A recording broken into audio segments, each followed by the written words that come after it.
All right. Hello and welcome to the third Elite Prospects 2024 NHL Draft Ranking. Macklin Celebrini looks like he's about to win the Hobey Baker, so I think it's only fair that we start with him, the presumptive number one pick and our number one player. Cam Robinson, tell us about how good he's been down the stretch and what level of first overall pick he is. He's good.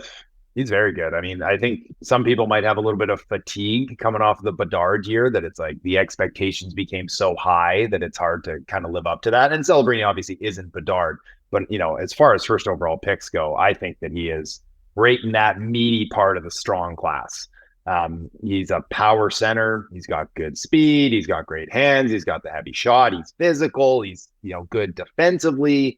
He can chase guys back on the back check and strip them and turn it around to do a quick transition the other way.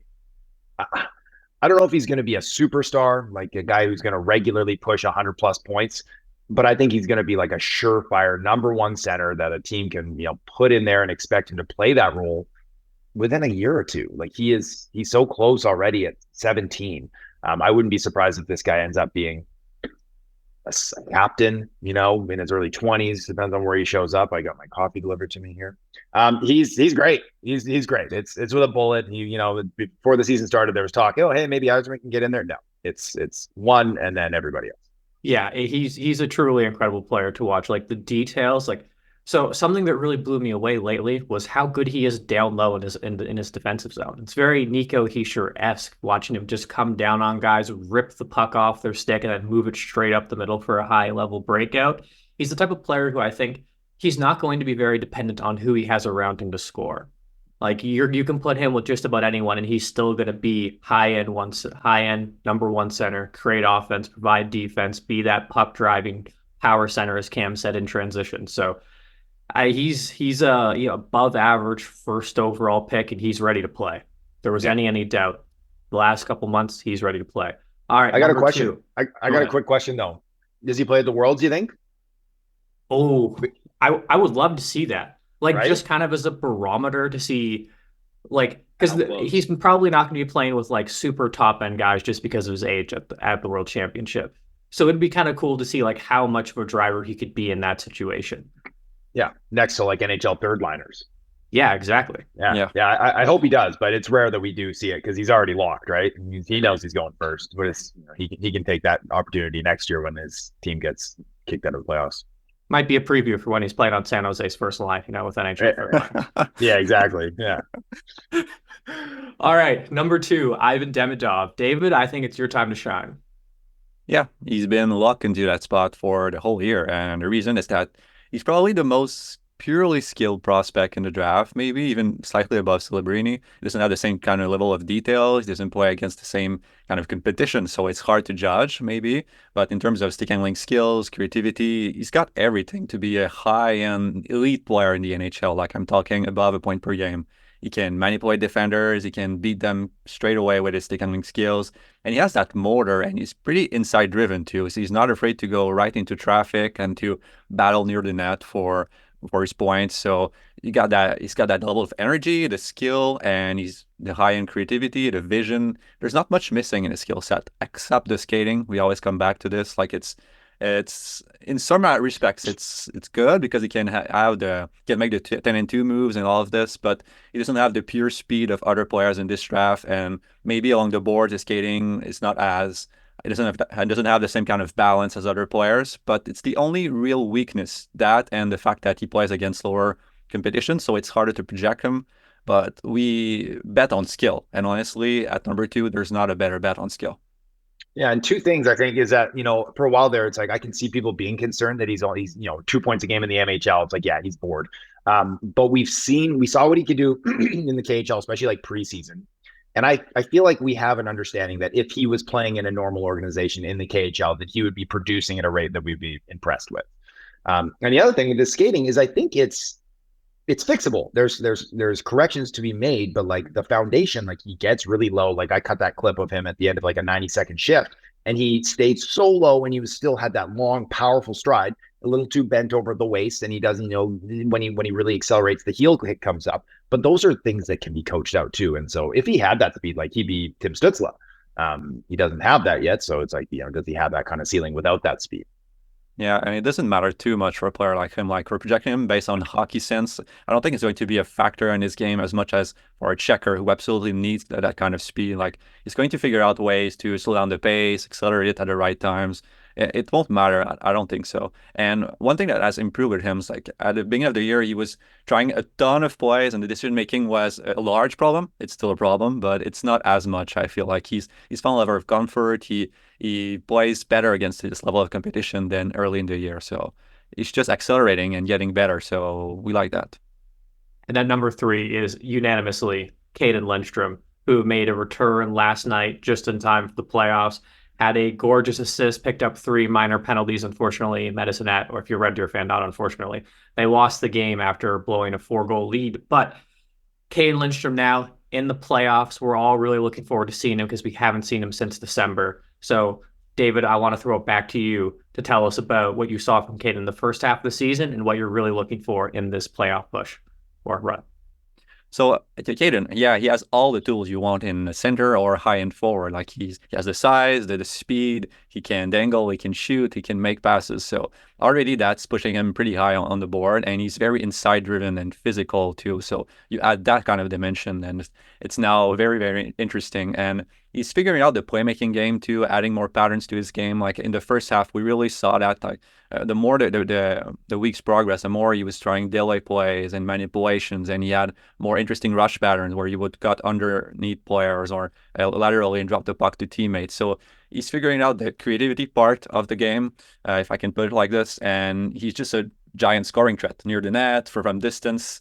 There's not much missing in his toolkit. I guess the hockey sense is maybe not elite, but it's pretty close to high end anyway. So with all that kind of package, the game is going to be easier for him than most players.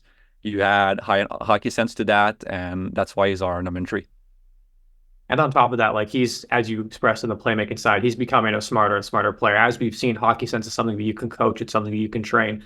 And Cayden Lindstrom is one of the ultimate examples of player growth and player improvement over the last few years. He was a 3rd rounder into the WHL, and all he's done is become an elite player. I mean, he played center for the first time in his life in the WHL.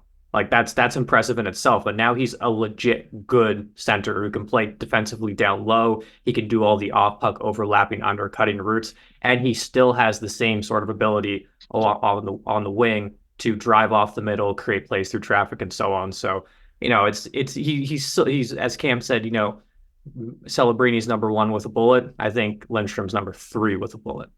Yeah, it's going to be all about reps with him, right? Like, we're seeing that IQ, like you said, Mitch, it's improving and because he's still fairly raw, that, give him 3 years and all those reps on the ice and he's going to explode, I think, with his awareness too. There's a chance that he could be the most unique player in this draft and potentially the most impactful. Yeah, absolutely.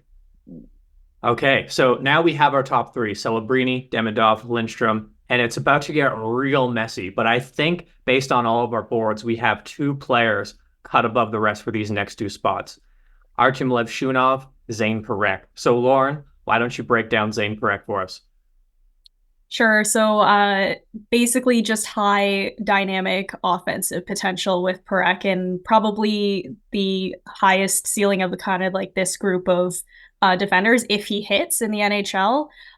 Just super creative from the point, seeing eye shots that somehow always find their way through, using the middle, working down low, really exciting flashes of consistent offense. And he, is setting like OHL scoring records for a 17-year-old defenseman, which is wild and hasn't been done in like 30 years. So, obviously there's been concerns throughout the season about an engagement level, defensive side of the game. I feel like that's really grown since the start of the year. I no longer really am all too concerned with like overall defensive play. Obviously there are some situations where defensive engagement was a little bit hit or miss, but obviously as he continues to develop in the OHL, I don't really expect that to be too much of a concern moving forward. And just the offensive potential with this type of player is the upside is something that you can't really ignore at this point. And, it's what separates him from a lot of the other defenders in this group. Yeah, and I think the great thing about him is how much translatable offense there is with him, right? When you look at a lot of these modern junior high-scoring defensemen, it's a lot of like breaking guys down from the point, one-on-ones, then walking in and shooting or passing. Stuff that is very valuable, don't get me wrong, but you don't see a ton even from like the Cale Makars of the NHL. With Zayne, so much of it is like a quick fake to open a shooting lane, and then instead of throwing it on net, he hits the shot pass for a deflection at the far post. So much of it is creating that little bit of tiny extra space to then get a puck through. So much of it is following up his own shots to grab rebounds or activating down the weak side, activating down the strong side, and then hooking a pass into the slot for a walk-in chance. When you look at Zayne, it's basically 100% of what he does is NHL offense, which is so rare for an offensive defenseman. Yeah, and the defensive game, there's this belief, this common misconception, I think, that he's really poor defensively. Like, I was talking with a former NHL defenseman, and he was asking, like, how good is he offensively to make up for how bad he is defensively? I was like, he's not actually that bad defensively. I don't hate his defensive game. And offensively, he's not Quinn Hughes or Cale Makar with that electric, explosive skating.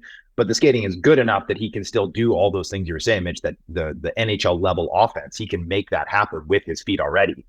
And the awareness, right? The creativity with his brain is, and I think his D is going to hold up. In his defensive zone play is going to hold up. I think he's going to be able to gap up and play the line well enough too that, he could be a top pairing defenseman. Yeah, and I think with him, if we compare him to other players and other defensemen, I think we've come down on this defensive class over the last few months. We don't really see any, I think I'm talking for the group, I think it's a consensus, see any of these prospects as true, easy, number one projection. And with Parekh, he has the most upside. So I think his floor is about similar to the others. And he has like that, I've seen the Erik Karlsson comparison thrown around. Maybe it's a bit, there's one Erik Karlsson, but stylistically, I think it fits in some ways. It also tells you that he's going to need the right environment to really thrive, that kind of ability to play with the puck and drive the offense from the back. Not all teams are going to give him that, but the team that's going to draft him will, probably, unless you don't know what you're doing. Like if you draft Zayne Parekh, you're drafting him as a offenseman and someone who's going to drive your team in many ways. So if he has the most upside and we're not exactly sure as much anymore of the other defensemen, I think it could be a good reason to put him number 4, honestly. Okay, so the counter argument to this, based on what we have, is anything to do with Artyom Levshunov. So who wants to take the floor on Artyom? I can talk about Levshunov, just wrote an article on him. I was alluding to the fact that Russ over here is wearing a Michigan State. Yeah. I haven't seen him.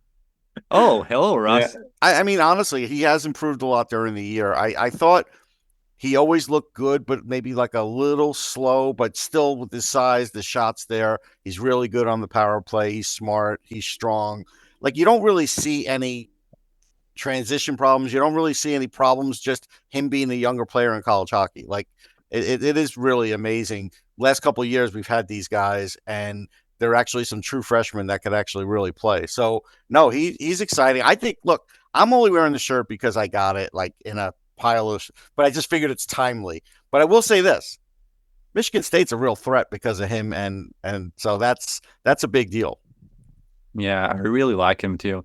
And I made a video on him, an article, and the main thing is that I think there's arguments to the fact that he developed physically earlier than most, and he has already the physical maturity to play in college, and the game is easier because of that. And I think that's very true. But he wasn't playing high-level hockey until last year. So I think on the mental and the tactical side, he has a lot of runway still. He's a bit scary to project because there's a lot of mistakes in his game, and some shifts he's really incredible. The consistency is in there, but you don't expect that from a defenseman playing college hockey at this young age either. So there's a bit of uncertainty, but I think the floor is pretty high with him. He has all the tools you want in an NHL defenseman: the speed, the physicality, the stick-handling skill even, and he can activate into the play. I think his hockey sense shines the most in those activations, like when he jumps into play and he spots the next option, makes the pass. Like, his playmaking game tends to really shine in those kinds of sequences too. So he has a lot going on. It's not consistent, but he could develop it because he has the runway. I like him just as much as Parekh, and I keep split-flipping them on my board. I think one is more high in upside, one is a bit more safe. They can make the same kind of plays, but Parekh does it a lot more frequently than Levshunov on the offensive side. There's arguments for both, honestly. So I think the tiebreaker here is going to use JD's vote. which puts Levshunov at 4 and Parekh at 5, unless there is someone who wants to make a really strong case that it should be otherwise. Not Going right once? now. We can I like always Levshunov. we discuss this later on. Okay. So now we're into the 6, 7, 8, 9, 10, 11, 12, and keep going range, because this is going to get real messy. But I think where we're probably going to start is with our 2 highest ranked guys in this position. 2 WHLers, Berkly Catton and Iginla. So Cam Robinson is going to have film rooms on both of these guys. So compare and contrast. Okay, let's start with Catton, who I like slightly more at this point still, although what Tej is continuing to do is very impressive. So Catton, he has the more explosive electric skating. I think he has maybe arguably a better set of hands, but not by a ton. He's a little more dynamic, I would say, in transition. Now, Iginla, though, plays a bit of a harder game. He attacks that dotted line. He attacks the net front consistently. He has the wicked release. I mean, Catton has a great release too, but I give the edge to Iginla in this regard. They're very close. Like if they go back to back, I think that's totally fine. The concern with Catton is that he's a little small and he doesn't get into the middle of the ice, right? Iginla's got a bit more size and hopefully he's going to have a little bit more heft to him too, but he already forces his way in there. So he has that mindset, which I like. It's really tough because, God, maybe I talked myself out of liking Catton more throughout this, but I think I might have them back to back too on my list. I don't have it in front of me here now, but I have them back to back. I do. Yeah. I'm the same way as you. Yeah. I think if Catton's the center, that's why I have him a spot ahead. But if I feel like at some time in the year he's not, then I'm going to put Iginla ahead.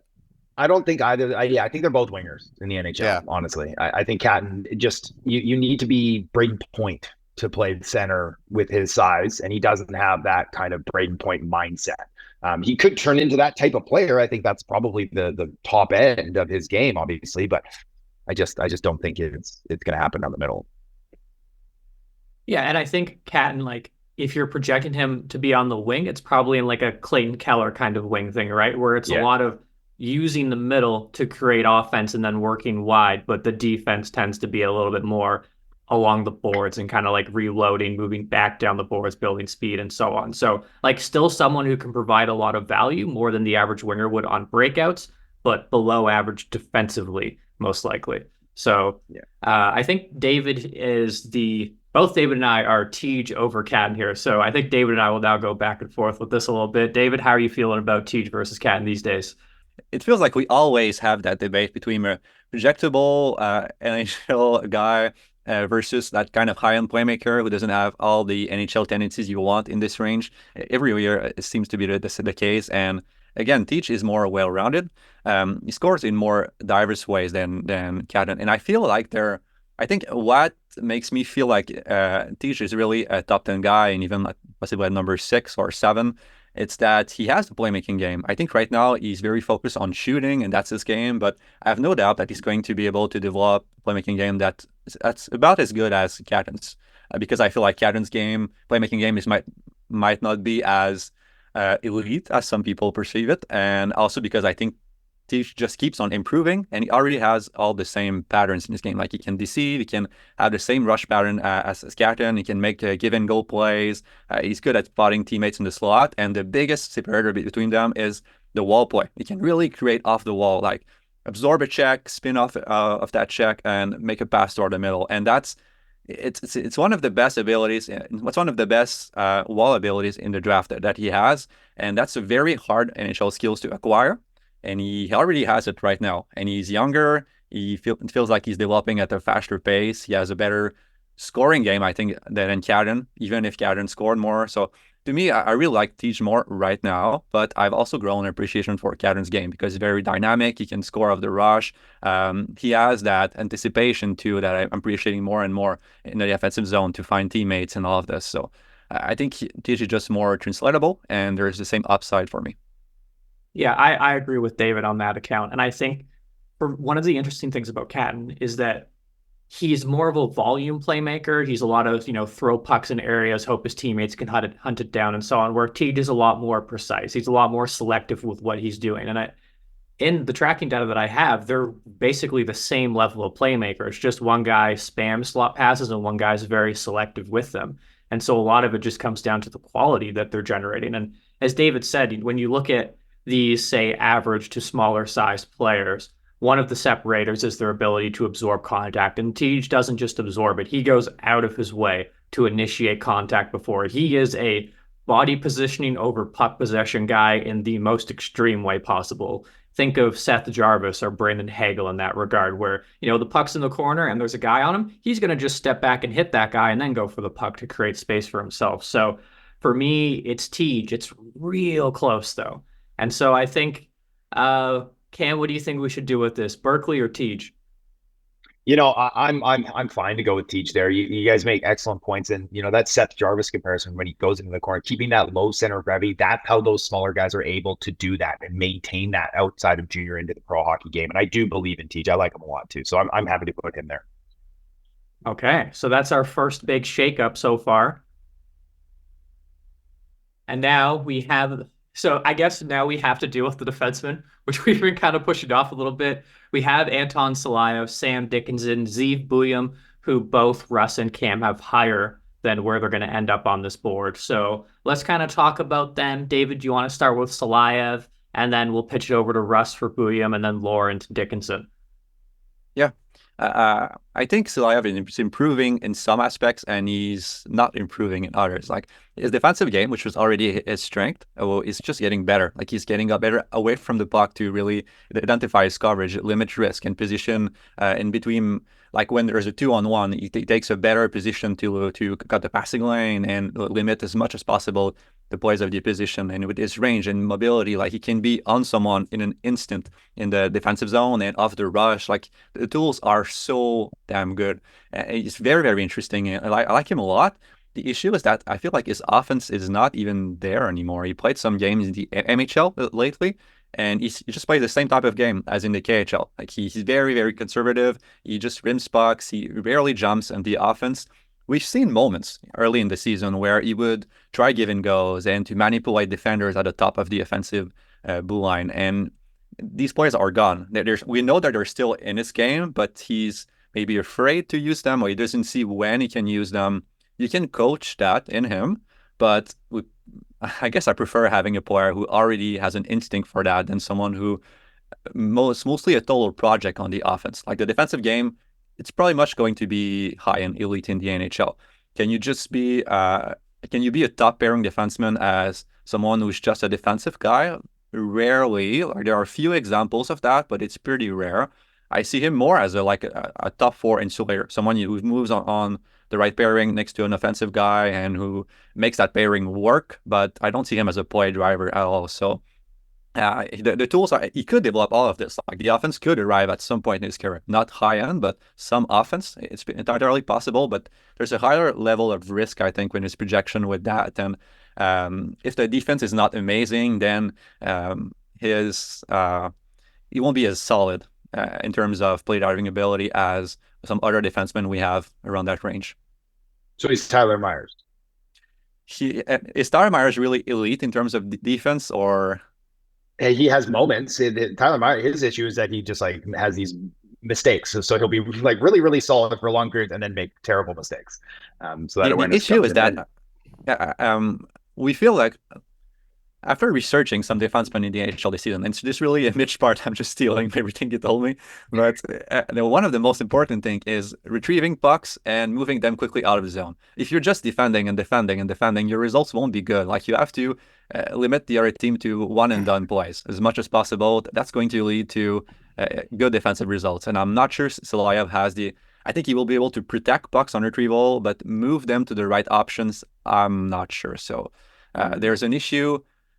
If you have poor puck play, it's hard to be elite defensively, I think. And this is actually the one area where I disagree with you on Silayev. The number one thing that I liked about him, because it's hard to like a defenseman who just crosses over at people and then trips and falls into the boards. The number one thing that I liked about him was retrievals. It was how he could get back, protect the puck, and then cut back and find a guy along the boards. Like a lot of times he's not getting a ton of like positional support out there. And so his play is kind of just to hammer it and hope for the best. And I think on smaller ice in the KHL, because he plays on a big rink, on smaller ice in the KHL, his retrievals are really good. On the big ice, he's he's just throwing pucks away on retrieval. So it's kind of a question of like how to evaluate that, how to weigh all these different aspects of it. And of course, he's a guy who I think a lot of what he's doing is experimenting more than actually reading the play. And so it's a little hard to figure out how exactly to project his hockey sense and awareness. So he's a big project. It's like JD said in a message to me, you know, I have Silayev at number 2 because I'd rather be chasing someone with insane upside. Like, obviously there's worse defensemen in the NHL potential here, but the upside is also gigantic because of his improving details, the skating, the size, and the fact that he tries to make plays. Yes, I haven't seen the retrievals as much as you. I've seen examples of that, but overall, I think the hockey sense and the ability to read and the stick handling ability, it doesn't project very well to NHL retrievals, even if he's doing it sometimes in the KHL. So it's still a question mark for me. I haven't I think 6 on my board, so I still believe in the project. It's just there's more uncertainty, I think, with his projection that we have to factor in. So I think that's pretty much his range, 6 to like 11 for us. We could talk about the big thing too is like we really could. Yeah, we could. But another, just I'll mention, Lassie's not here, is that, you know, he's been really steadfast in that it's been stagnation throughout the season. He's not getting better. Like, he showed those elite flashes. Like, we watched some of his early games, we're like, oh my goodness. And that's when everyone's like, oh, he's the next Victor Hedman, blah, blah, blah. And then, you know, as the season progressed, it's like those flashes seem to be a little coming fewer and fewer between those really super high end flashes. And now, you know, granted, part of the rest of his game, I think, is probably taking incremental steps, but I don't know if I see that kind of massive upside that you put a player at number 2 in this mold. Yeah, great. Okay, Russ, Zeev Buium, please. Yeah, Zeev is interesting because I earlier in the year I had him lower, and I spoke to him, and what he told me was his offense would come out as he got more comfortable, and I think that's really true. I think we're seeing that. Like, last year he was good, you know, he showed really good flashes. Then he started this year, and I was like, I need to see more. But the skating is dynamic. I mean, his zone entries are terrific. There are times where he is absolutely controlling the puck and just looking to make a play. The teams that he plays against back off. When he gets in head of steam, he played football, so he is like a little bit like a football player. And when he is getting into that offensive zone, teams back off. And then he's got that stick handling. Now, sometimes to his detriment, he'll overstick handle, but sometimes he will make a move that, you know, he just gets past 2 guys and can make a great pass. He's scoring more goals. His shot is better. I think his hockey IQ is really high. Like, he's one of the 2-3 best defensemen in college hockey, again, as a freshman. It's crazy how good some of these guys are, but he really has improved a lot. Like, I think just dynamically since the beginning of the year. Absolutely. I agree with that 100%. He's so much better now. I think early of the season, you saw him a lot of like doing lateral stuff at the point. Yeah. And then now you see him getting off the point more, looking for those more high danger offensive plays. And he's really starting to come together in transition as well. Just like you said, we saw the retrievals from the beginning, but now he's carrying more. He's showing more dynamic skills, especially on regroups, where he has that little bit extra room to kind of reload and then manipulate the forecheck and break through. So his progression this season has been really, really impressive. The production has continued to remain elite. So a lot of positive signs there. And now it's time to talk about Sam Dickinson, who is a completely different player from the other 2 in his own way. So Lauren, take it away. Yeah, so I think we talk about like how Buium has like progressed and developed so much further as the season has gone on. And I feel like for Dickinson, it's almost been like he's the same player he was at the beginning of the season as he is now. I don't really feel like too much has changed with his game. Obviously, the tools are incredible. The skating is great. The mobility, where I have concerns are a little bit in the decision making, and, you know, some of the puck handling has been hit or miss as far as breakout passes or, you know, fan shots at the point. And I'm not especially seeing any sort of like manipulative offensive abilities in his game. Like, he's kind of just a one and done shot point shot guy, passes around the perimeter, although he can sometimes find himself deep in the offensive zone, and that's when he's more funneling passes into the slot or, jumping up into open space. He has those moments where it's like, okay, this is, the guy that we thought we would see at the beginning of the season. But more often, I feel like he's kind of just a little bit too passive. And obviously, yeah, the decision making is the big concern for me, but the tools and, the skating is just things that you can't ignore. And, they're going to help him become a good player in the NHL. I mean, I think we're all pretty certain he's going to end up there. So I got a question for Lauren. With Dickinson earlier, maybe a couple months ago, I was tracking his ice time and he was getting over 22 minutes a game. Do you think he is starting to hit some mental fatigue? That's a lot of minutes for a young defenseman. Yeah, I mean, I think there was a point a couple of games early in the season where he's playing almost 30 minutes a night. I think his minutes have come down since then. London's relying a lot more on their other more veteran guys. And I think in turn, he's started to look a little bit better as far like I've had some really up and down viewings with him this season, especially like I felt at the beginning of the year, he was just playing way too much. Now that, his minutes are a little bit more manageable, I think he doesn't feel the need to be doing 25 things on the ice at once. And he's able to kind of just be himself and do what he does best, which is, move the puck up the ice, rush defense, and that sort of thing. I think the ice time is a great point, right? Like, I think when you look at other defensemen in this draft or previous top defensemen, a lot of times when you're playing 30 minutes a night in college or in the OHL, you're going to be turning the puck over more. And so it comes down to the evaluator to figure out which one of those is I play 30 minutes a night and get the puck 150 times turnover versus I'm dumb turnover. And I think in Dickinson's case, a lot of them are I get the puck 150 times and play 30 minutes turnovers. It's the Evan Bouchard thing, right? That's exactly what we were talking about with him this year too. He played so many minutes, and it's like, well, he's not going to be able to skate hard the whole time. He is going to cough the puck up. So I don't know if Dickinson doesn't have that kind of offense, but the minutes anyways. Is there something about the London system and breakouts, like so many rims and not many control plays? Yeah. So London is kind of eased up on that over the last couple of years, but it's still very much, first touch, move it, and then reposition. And so when you're looking at, it's the same thing with Levshunov in Michigan State, right? When you're looking at guys who aren't in the NHL, the kind of first touch, move it thing is going to result in a lot of turnovers just because the skill level compared to the NHL is so much lower. Yeah, the main argument for Dickinson over Levshunov is maybe age. Like he's almost a year younger, I think. But I think that they're both early developers anyway. Like they both had their strength and their mobility early on. So I don't brush that off, but it's not as much a factor for me.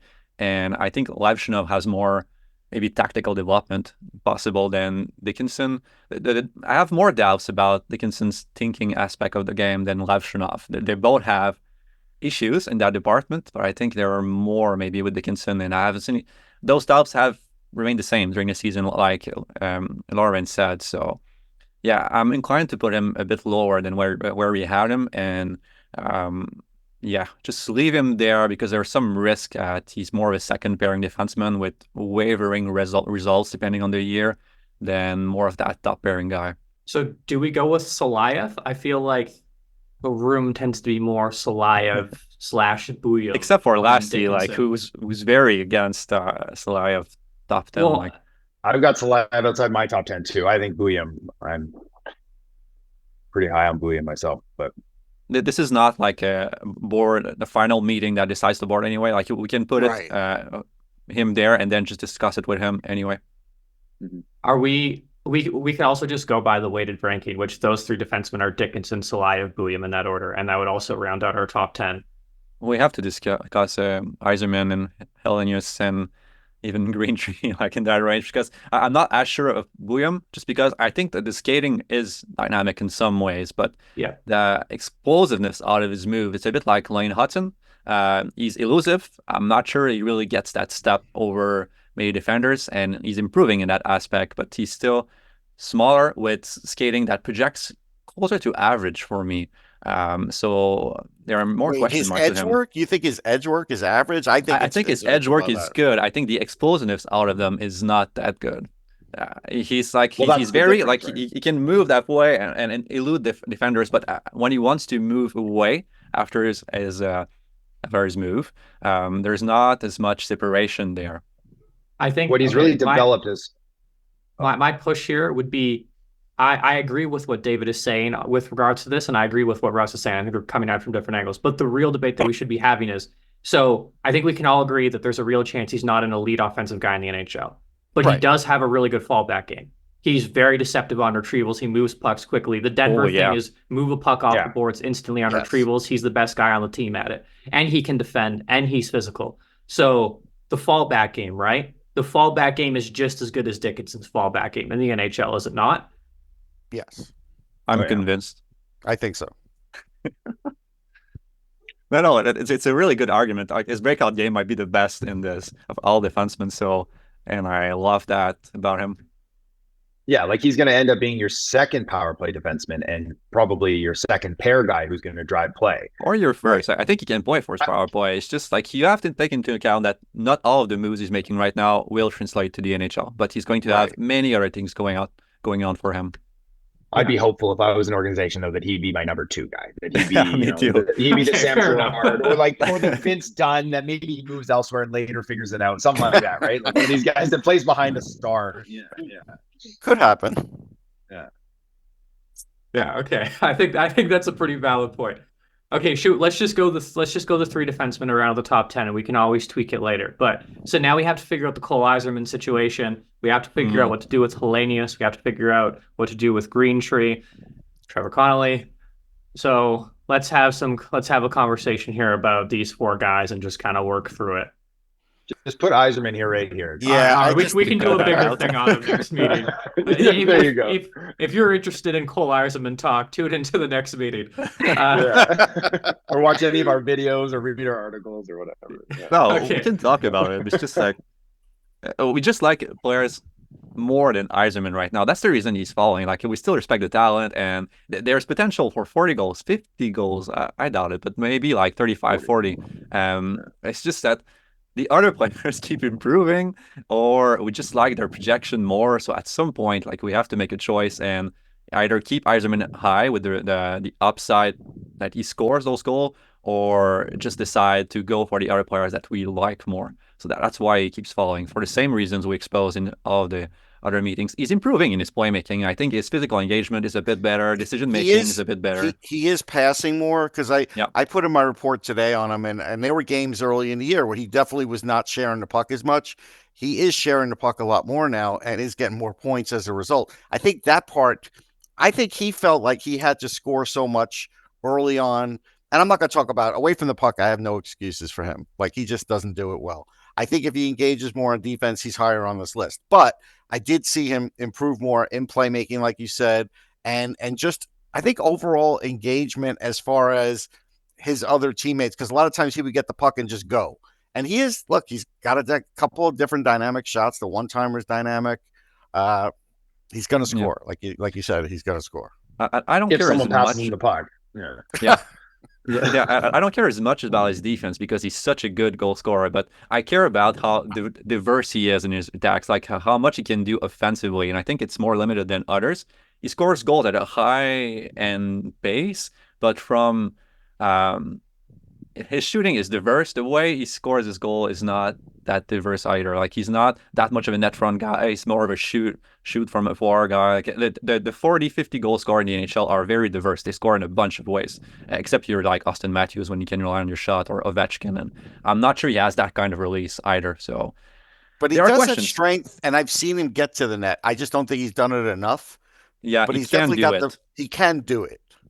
It's just one of those things where it just seems like his length, his shots from long range just find a hole. And I don't expect that to continue as he moves up, right? Like, it's, I don't know. Yeah. I'm going to tell you this. There's a trend now in the NHL. I see it a lot when I watch Flyers games, but teams are shooting from longer distances on purpose. They are, because sometimes goalies aren't fully set. Sometimes they get screened for just a second. So guys are shooting from further out. Yeah. Oh, without a doubt. And you want to time that screen, and that's a great time to throw it on net. And maybe it goes in, maybe it's a good rebound, and you already have traffic in front for a bang home for sure. And firing it from distance, it's just like we walked away when we were there in September, Russ, at that Fall Classic, and like it just seemed like he would just wire a shot and it would just find a hole. Like, it would just find a way to hit the back of the net, and you're like, that wasn't a high danger scoring chance at all. But there's goal number 3 for Eiserman. Right. You know, like Yeah, I think like for me, he's the top player left on my board here just because of that high end upside. I've got him ahead of Helenius, who I really, really like, and I know David does too, is with the brain. And what he's doing in the legal playoffs right now is great too. But I just think with that dynamic, that one piece, if you're look for something big, we can build around this. We can turn this into something impressive and dynamic potentially, then it's probably Eiserman here. Yeah, and Even though I actually don't really care. love him. I'm going to move him up like 5-6 spots if he performs at the end of the year. Like we can always do that. Like it's not fixed right now. Oh yeah. I'll say this about if we don't get the draft order right in March. Right. I'll say this about all the guys. Like I think Helenius does have tremendous upside, and I do think even though his season may have gone up and down, I do think there is that factor with him. But I'll also say Connelly, I think, kind of gets ignored a little bit on what he could actually do on the ice, because he could go end to end. He's got a great shot. He's got terrific speed. He really, on his team, he does it all. Like without him, they would be in trouble. Yes, I think we have to respect Lassie's view here, who really likes Helenius, and put him 12, because there are reasons that he should be even higher on this board because of the details in his game, his ability to move away from the puck, his playmaking game. It's not elite, but sufficiently high end in moments to put him around that range. But I still think he's more of a 50 points second line center, third line center if he doesn't hit. So I don't see this as much upside, but there are upside, and smart players tend to figure it out to do. Okay, Wallenius at 12. So now it's Connelly versus Greentree. My argument here, I'm pitching to myself. This is a great feeling. My argument here is Greentree over Connelly. I think the skill level, it's no question in favor of Connelly. But we're talking about a guy who has potentially elite skill level versus a guy who has first line skill level. And Greentree's details are better. There's more certainty in his projection. I think this game, obviously, it's a bit of a problem, but he's not really going to require having any sort of speed advantage in the NHL, because guys get near him. That's what he wants. You can catch up to him. He's trying to do that. And then he just hooks the puck through you, relocates, gets it back, snipes one. This guy has the best highlight reel in the draft. Every play, every point that he gets is insane. It's crazy. Like Lauren can echo this, right? Like watching him down the stretch, every point that he gets is the stupidest thing you've ever seen. And they just get crazier and crazier. Yeah, because you could have a 30-minute highlight reel of this guy and it would just be crazy. Yeah, his film room is going to be absolutely ridiculous. Like, especially because he's got no support in Windsor. Like, this guy led his team in scoring by like 25 points or something crazy by the end of the season. It was ridiculous. And just like a one-on-one highlight reel machine at the end of it, because he just doesn't have anybody else to support him. He's playing with draft eligibles or guys who aren't going to end up in the NHL. Like, there was just absolutely no support for him this season. So for him to finish second in OHL draft eligible scoring was absolutely insane. And for the plays that he was creating out of seemingly nothing was just crazy. It was one of the most impressive, dominant showings, especially down the stretch. And even at the beginning of the year, I thought he was already incredible, and he took it to another level, even though Windsor finished last in the West. It was crazy. He's a Matt Boldy through and through. I think David. Yeah, that's actually really good. Ooh. Yeah. Yeah. That's like Matt Boldy. That guy was yeah. All right. I still want to see Liam Greentree drive down the wing and then flick the puck in the air over the goalie and then bat it in on the other side. When he does that, we could lock in the Matt Boldy comparison. There you go. Okay, Greentree at 13. Yeah, we could. This group honestly just feels like a continuation of the top 10. It feels like all these guys just belong in the top 10. So Trevor Connelly time. Yes. Sure. He's as skilled as anyone in this draft. I can put safely like this. I think he's very dynamic of the rush, even more than Catton. I feel like in his rush, he has more speed. He uses crossovers even better. He weaves through the zone exactly. He has those tendencies that translate very well to the NHL. He's mostly about outpacing. He has that bit annoying tendency. I like players who speed through the ice, but I like them to change speed a bit. He doesn't do that as much because he doesn't need to at his level. Can go through teams pretty easily, and the stick handling skills are high-end, elite. All the tools rank significantly above average, high-end, close to elite. So he could really boom. Like, he's one of those players who could really explode and become one of the best skilled players in this draft and score a lot in the NHL. There's the off-ice stuff that we talked about and everyone knows now. And the decision-making, it's sometimes it's not very good. Sometimes it's better. I like the hockey sense overall. I think it's above average. It's just that he tries a lot of plays like skilled players always do. Like, he's just experimenting because he can. He has all those He does, advantages. and I've seen him screw up, but I've seen him catch up on defense. Yeah. When he does it. So and he has that more, that energy, that he's pretty inside driven, like he's competitive. There's a lot to like about him, and it absolutely feels like he should be way higher on the board. But every time I watch him, I also have those doubts about like the decision making, the sense, the way he operates on the ice. Like, is he going to be able to change his patterns sufficiently to really become that top line winger in the NHL? I don't know. So there are some slight concerns about his game and the off-ice components. So I think he's fine at 14, but he could be number 3, number 4. I think he has that kind of skill, honestly. I always like wondered because like he catches his own teammates off guard so much with some passes. And is that, you know, a reflection on the skill level that he's working with? And as he transitions up, he's going to have smarter, more skilled players to work with, and those plays will work. Yes. Or is that an awareness issue that he's making these plays, but his teammates aren't ready to receive the pass, so it's not a smart play to make? You know what I mean? You kind of got to find that line of where is he going to end up in the NHL? And he needs the puck so much, I think. But he loves to have the puck on his stick, and he's not going to be able to have the puck that much at the NHL level. I think college is going to be a really fun experience for him, though. I think he's going to do really well and probably put up a ton of points. He's a wild card. He's a wild card with that skill level. And I think now it is finally time to let Jimmy take the floor. Thank you. Yeah. I think we're going to talk about a Norwegian player here playing in Sweden. Mikael Brandsegg-Nygård is his name. This guy, well, he has been in this range for every ranking, I think, and most other rankings too. He's not like the guys you talked about with that, you know, elite potential, but he is a very high floor, safe player. He's going to be a very good complementary player. I think he also has been improving throughout this season. He has the last 2 months, I think he's played his best.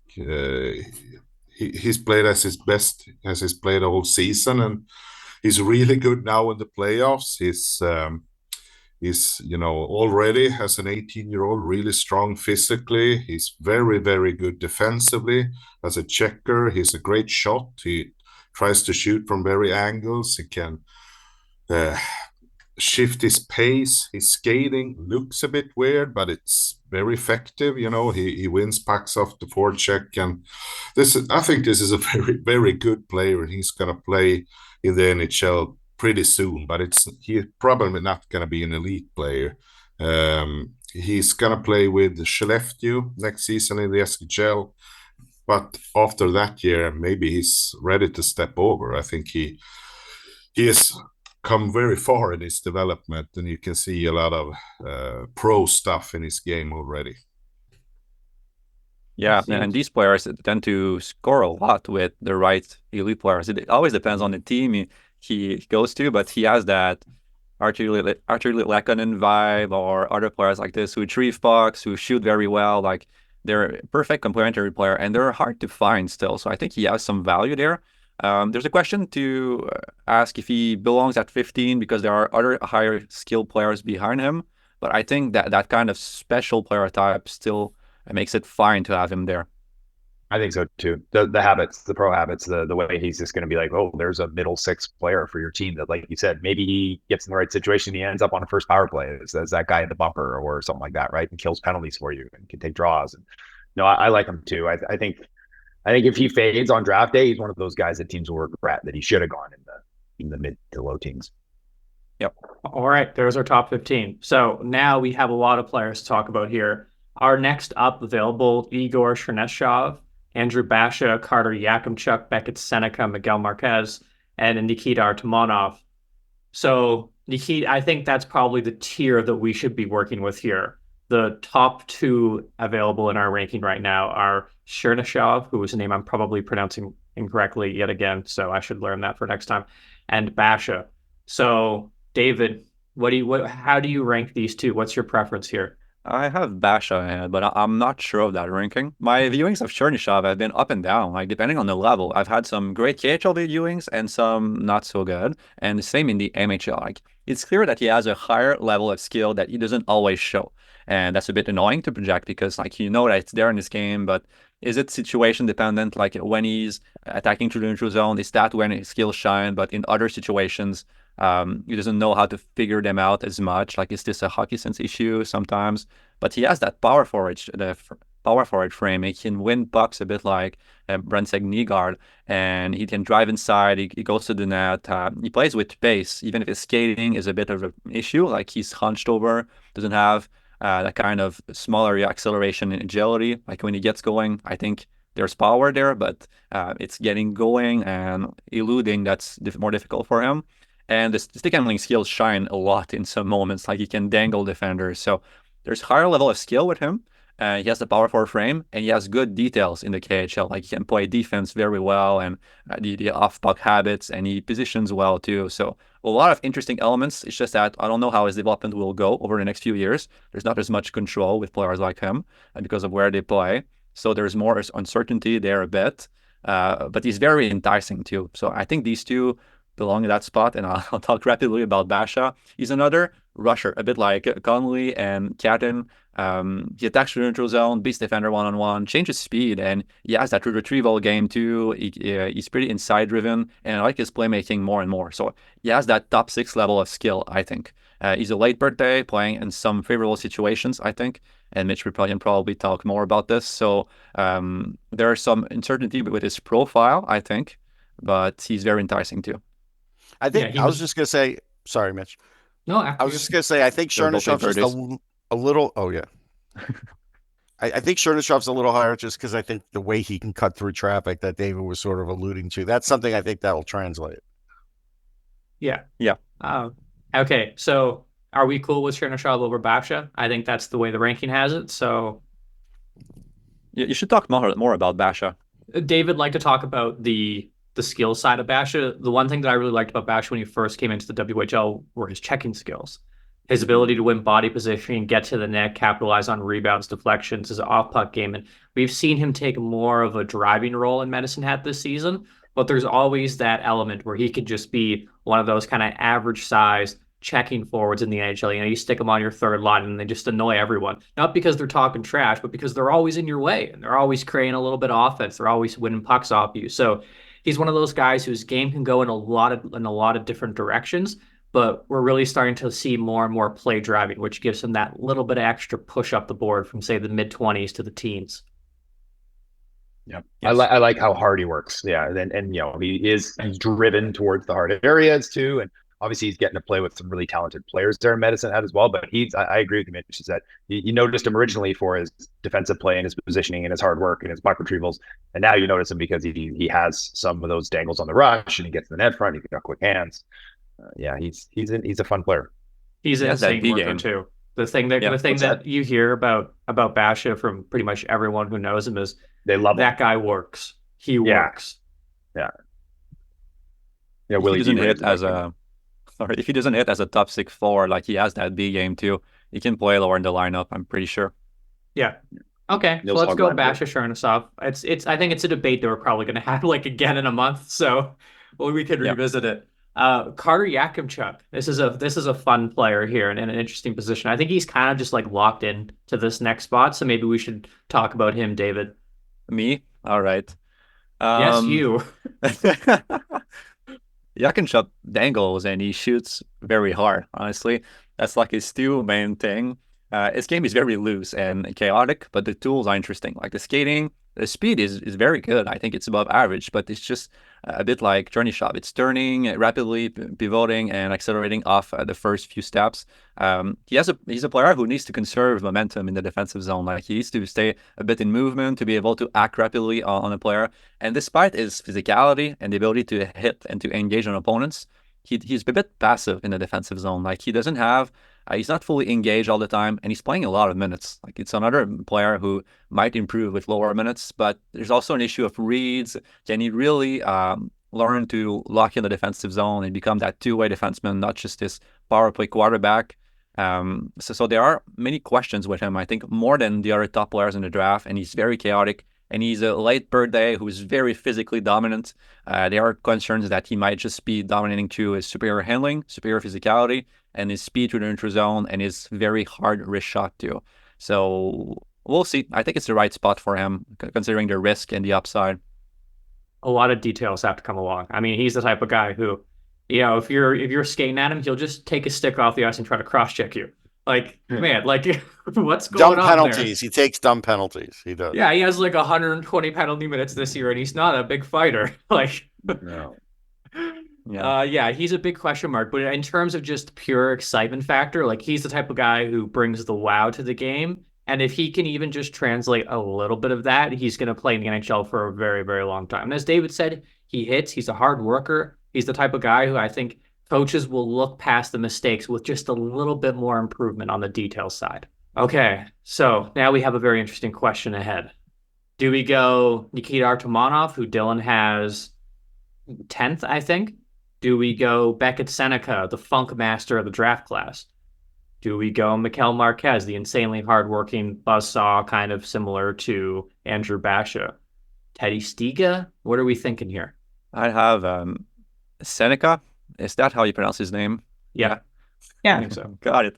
Finally. What's his first name, David? Beckett. Yes. I got it too. I kept calling him weird names all season long. I'm sorry if you're listening to this. Yeah, the upside with him is great. Like we talked about how he grew in the summer and all of this, and it's just that the flashes of skill are so impressive. The awareness, the playmaking game, and he can score from the slot with. He's very coordinated for someone who grew that much in the summer. I think the right person to talk about this is not me, but Lauren. I mean, I'm gonna echo basically everything that you just said. The most like chaotic puck handler, I feel like, in this draft. Like it doesn't feel like he has total control of his limbs yet, but he's just so fun to watch. And every play that he creates, manipulating defenders constantly, getting to the inside. He's very complimented by his line mates in Oshawa. I feel like he's in just the perfect environment to kind of thrive. He's not necessarily being tasked with driving play consistently, but he complements supports well, and then when he gets the puck on his stick, it just feels like anything can happen, whether it's he's offloading one-timers on like weird balance or weird stance, or he's kind of tripping his way through sticks and still managing to maintain control of the puck and then ripping it top shelf when it doesn't seem like he has any space to be able to do that. So just a really it feels like a player who needs to add a little bit of strength, and once in the next couple of seasons we'll be able to see like once he's like fully grown into his now 6'2", 6'3" frame, I feel like his game is just gonna take off exponentially. He's one of those naturally deceptive guys who it's not necessarily anything that he's doing, it's just the way that he moves around the ice. Players have no idea what's happening. Like he just kind of pulls the puck and then they just like go into the corner. They're like, what just happened to me? He's really interesting to watch, like, because there's so much potential for him to expand, and I think he's a real clear NHL third liner at minimum. Just the type of guy who has the skills, everything in place, the work rate, the defense, and then it's just going to continue to build and build and build. Lots of potential. I have a theory about him. Like defenders read body cues to anticipate what a player is going to do. He's so wobbly and all over the place. I think he becomes even more deceptive. Like it just adds to his skill. Yeah. I think you're right on that one. It's true. We see it a little bit. Okay, so Artamonov, Dylan actually has him lower this time. He has him in kind of this range. So do we just round Artamonov out of the top 20? Yeah. I like Marcus more than him. I think that's the only player I would have clearly ahead because of that's fine. There's a higher level of skill in Marcus' game. I'm going to talk about Artamonov next, but he has that higher level of skill. I've seen it now in a couple of viewings, but Marquez has those moments where he to drag a shot around the defender and beat the goalie straight, those playmaking delay moments that are very, very impressive, and he has that motor, that energy too. So I think Marquez' highs are higher than Artamonov, but Artamonov has that off-puck game that it's also a strength of Marcus, I think. But he's very smart with the way he moves around the ice. Like, he finds pockets of space. He's a play connector, so he's always in the right spot for teammates, and he can make those deceptive playmaking sequences too. So he has that higher level of skill that I didn't see previously. So I think he absolutely belongs in that range. He can make his own plays and complement teammates very well. I feel like his motor isn't as good in the second half of the season as in the first. It might be a fatigue or something like this, but it's still in his game. Like, he's a high energy player too. Maybe a third line projection. I think that's pretty much where he ends up. Marquez has more potential upside, but Artamonov is a bit safe because we all know he can handle the KHL play. That's already a pretty good indication that he's going to be able to translate his game to the NHL. Okay, there we go. There's our number 20, Miguel Marquez, number 21, Nikita Artamonov. So I think we have to go to the USHL now, right? It's probably time to have a discussion about Sacha Boisvert, Michael Hage, Teddy Stiga. So I think we will start with 1, 2, 3. Russ on Teddy Stiga. Yeah, Stiga is a player that I still may have higher than this by the end of the year, but right now this is around the spot, and he's really improved. Like, he's not going to be talked about in a high-end way like a lot of these other players, but he gets hockey. He knows how to cycle the puck. He's strong on the puck. He's got a strong shot. He's a strong two-way guy. He could turn defense into offense. He's a really good penalty killer. I've seen him make some great plays, and I've seen him play with a lot of different line mates. He doesn't always have the superstar line mates, but when he has the higher-end line mates, he's fine with them. Like, he gets points. I watched him get a 4-point game this year. Like, just that, really, you're just surprised. Like, you're like, wow. And I think that's what he has, is that factor where he's in the game. You know that he's always going to have the puck, and he's going to cycle it. He's going to pass it to his teammates, but he is going to make 1 or 2 plays a game that are exceptional. And he doesn't make mistakes. He's just a guy. He's got a very good hockey sense. He understands the game, and he's mature. And if you put 10 more pounds of muscle on him, that's when he could be really dangerous. And I think that's what I'm looking at.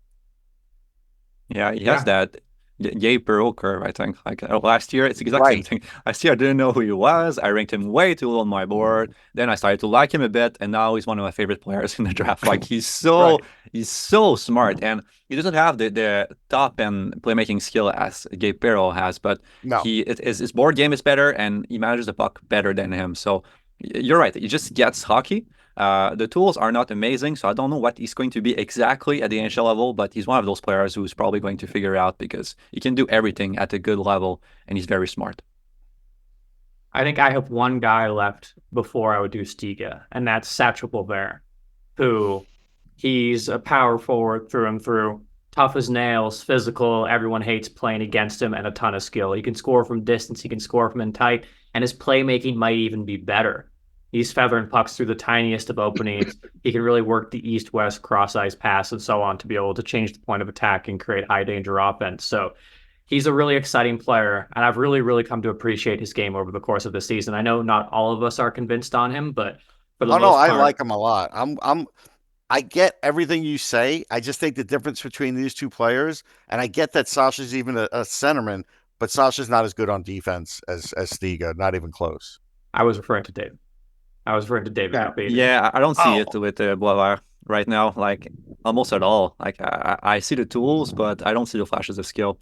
I think it's just a sampling issue. I've watched him a lot, but Mitch has very, very good game reports, and mine are not that good. So I'm just going to keep watching until I see it. And with a player, sometimes it's just that. Like, it's just you haven't watched the right games yet.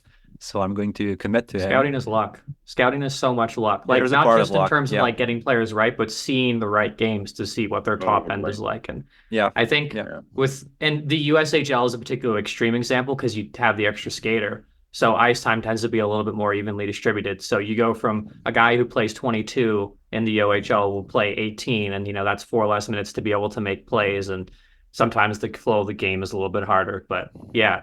So I think for the most part, our individual rankings actually have Boisvert over Stiga, but back to back, those two look great to me. Perfect. I'll say that I was really low on Boisvert early on the season. I just didn't see it with the feet, and I've come around. I'm much higher on him now. I think it was you, Mitch, who made the Brock Besser comparison similar when he was playing at Waterloo. It wasn't you. Somebody made that comparison. Daniel, 100%. Daniel. Oh, okay, yeah, nice. It's right. I was like, oh my goodness, like that's a fairly fair comparison of where Besser was when he was playing in the USHL. The feet were not there, but the flashes, the shot, he had the playmaking too. Yeah, I think this is. I'd put him first for sure. These three. Okay, so the next guy that we have, this is a bunch of skill guys so far. So how do we figure out Hage and Ritchie? I guess we also have the Adam Jurček question to figure out. I think we have a couple Swedes in this territory too, maybe a Finn or two, and Jesse Pulkkinen, Emil Hemming. So anyone really pounding the table for a player here? The issue with Ritchie is that I don't think he has the environment to really score or develop. So the player that I watch at the Iginla and at the start of the season, I don't see him anymore. And that happens sometime. And he's on a downslide, and Age is on an upswing. So I think it just can come down to development path, honestly, and what's going to happen over the next few years. I think I'd bet on Age more than Ritchie, but I still like Ritchie's skill so much in flashes. Like he can find teammates in the slot, he can dangle players, and the skill is very high at its top 6 level. But yeah, it's not heading in the right direction right now. I think Prince Albert has one of the best prospect pools that we've ever seen in the WHL. And so they're going to grow as a team and becoming a lot more skilled. But like David said, I think when you look at his draft plus one, he still might not be an elite offensive guy in the WHL. It still might just be flashes. And so it's trying to weigh like the timeline and figure out exactly when everything is going to come together for Prince Albert and how he fits into that. Because he is a guy who plays a lot off of his teammates. He loves to be the give and go in the middle of things. And so you get a lot of puck touches, but if you don't always have the support around you and your play selection isn't perfect, you're going to leave a lot of value on the table. And that means that you might not post the big numbers to be able to step into the AHL, score right away, and advance the ranks up really fast. It might be more of a slow burn. And the longer you stay in the AHL, the worse your odds get. I would say... Go ahead, Russ. I would say this about Letourneau. I agree with you about Ritchie. I think Ritchie probably is the higher guy here. Letourneau is interesting because I didn't even write this article yet, but we'll have a spoiler alert here. Super smart kid in the sense that he understands what his development's going to be. Like he knows the development cycle on him is going a little long, and he's playing it just right.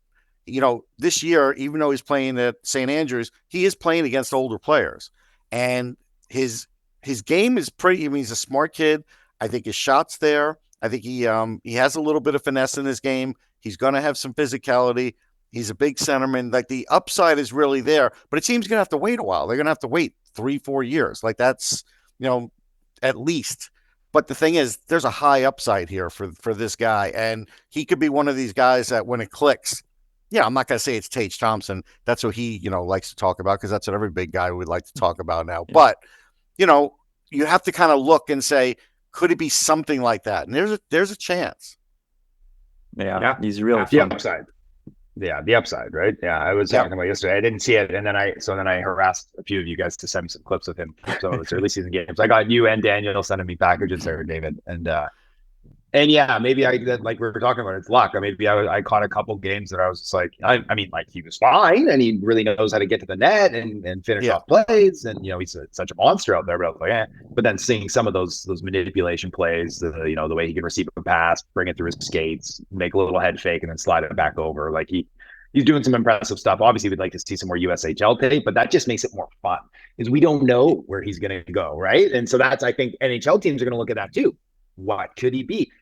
This is one of those guys that screams going at 25 or 27 or something like that, where it's a tail end and some team that's got already a really strong team in the bigs, and they can take their time on him and they can wait 4 years, and then maybe they've got themselves a unicorn. So I would still have a couple of players ahead of him. I think have upside, but are a little bit more safe. Yeah, I think that's reasonable, especially because we have lots of similar kind of upsidey big defensemen. So you're getting the certainty and the upside in those two guys as well, and those few guys as well. So for me, the next guy available is Charlie Elick on the Brandon Wheat Kings. He's very similar to Cayden Lindstrom, big, can really move, loves inflicting punishment on guys. Some of the stuff that I've seen from him is kind of like diabolical level violence, where he just chases a guy around the ice and it's like 1 cross check, 2 cross checks. I'm going to pretend I'm going to let up, and I'm going to slam you to the ice, and then I'm going to turn around and then throw a puck up the middle for the breakout. the skill level probably isn't as high end as some of the other guys. Like he doesn't have Harrison Brunick's level of puck handling ability or passing skill, but he has the ideas. And as he develops more confidence in his ability and improves, we're really looking at a potential middle pairing defenseman who can absolutely destroy people and defend in a projectable NHL way. So he'd be my next guy.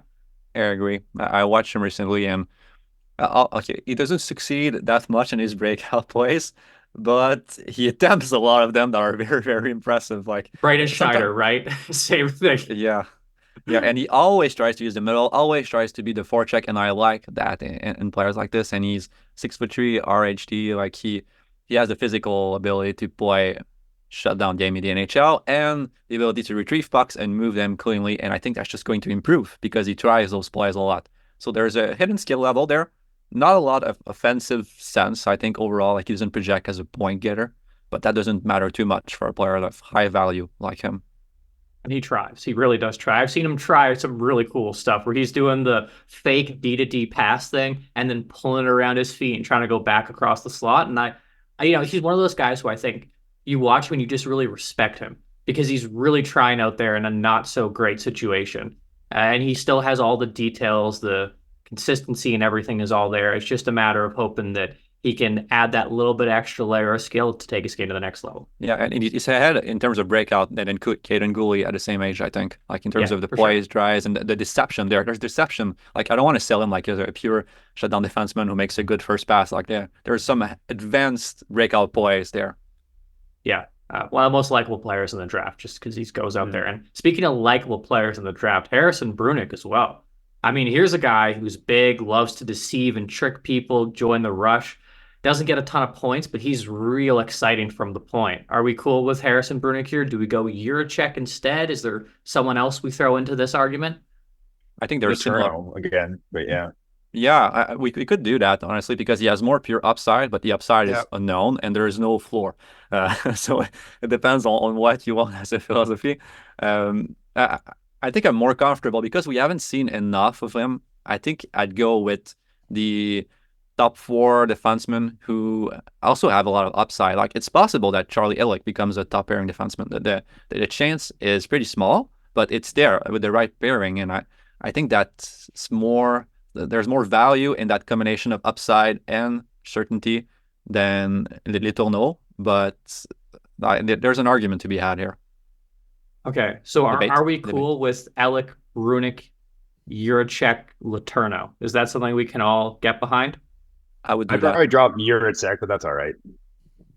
Yeah, Lassie also wants him lower, but I want to keep him high because, like, at the beginning of the year, I thought there was a chance that he would become the best defenseman in this draft. Like, it's not worth much in March of 2024, but like the physicality, the engagement, the motor, and the flashes of skill, like they're still there in this game. He's injured right now. He didn't show them as much in the early part of the year, so that's 2 big knocks against him. But I think some team is going to select him in the first round, and there's a lot of upside there. Like he could still figure it out. He's coming from behind everyone, but it could still happen. Okay, I have a compromise. We go Illich, Brunick, Letourneau, Parascak, because we have to remember Daniel has seen Letourneau and Parascak more than all of us probably combined ever will. And he actually has Parascak over Letourneau. So we have to have them back to back if we're going to do this to Daniel. I think we should flip them too. I think we should flip Letourneau and Parascak. That was a mistake that I think he should be up higher on this board too. Why do we like Parascak? Like, what makes him good? Sam just had a live viewing, so take it away. Yeah, he's fun, and like what he's done as a rookie, like stepping into the WHL this year, and like he's playing for Prince George, and they're a wagon of a team. But, he is a serious driver of play on that team. Like, kind of early on, it looked like he was just going to be a complimentary scorer. He could get the puck in flight and he could finish. And he can still do that. But now I'm seeing more complex rush patterns. He's carrying the puck out of the own zone, with a little fake to the outside, a cut to the inside, move the puck, get the puck back, go hard to the net. He's got the good shot. I think his vision's coming along. He's a bigger size player. He's got good feet. I think he's one of these guys that's going to be a complimentary top 6 winger. But someone who really knows his way around the offensive zone. And then, I was impressed with how he was keeping his feet moving, his defensive positioning. Granted, that live viewing was against the Royals. They're not the bottom feeder that they once were, but they're still getting exposed a lot, and they just didn't have the skill level to hang with the Cougars. But no, I think he's trending upwards. That he's definitely a first round pick in this regard. And maybe the pure upside isn't Letourneau level, but I think, scoring 45 goals and 100 plus points as a rookie in the WHL, it's like stepping into that level of competition is no easy feat, and then to earn a top 6 job and then to just thrive in it too. So we're looking at a fairly raw package still, I think, too. I agree exactly, right? Like, it's hard to be the off-puck guy in the NHL, but he's improved and diversified his game and added that playmaking component that makes it so he doesn't just have to be the guy who relocates off a pass and then taps it in.